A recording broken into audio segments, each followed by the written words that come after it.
病啊？各方面噶？生骨刺啦，隻腳膝頭哥，同埋個腳板都係生骨刺。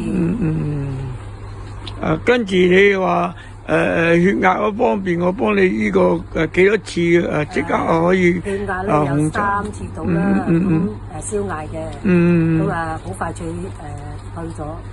以前好耐都，以前咧醫來醫都退唔到。哦 ，OK，冇醫師可以醫到，但係呢個醫師咧，阿博士就醫到我。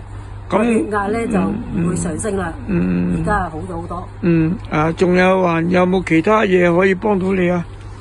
幫到我腳啊，同埋隻腳收唔到口啊。指甲咧就指甲出血，咁所以而家電啦，同埋電瓶幫你電瓶啦，藥膏啦，咁即時第一次咧就嗰個腳甲都埋咗口嘅，收尾第二次咧咁嗰啲肉嗰度啊爆啦，今次第二次嚟電咯。OK，咁希望你能夠早日埋口啦。咁因為一般嘅中西醫知道埋口比較困難啲，咁我盡力幫你啦。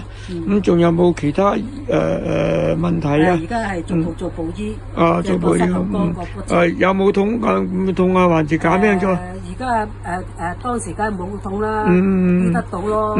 OK。唔係點解會走去嚟電影啦？同埋針灸咯。OK。如果有咩事可以俾翻電話我，61357253揾夏韶光博士啦。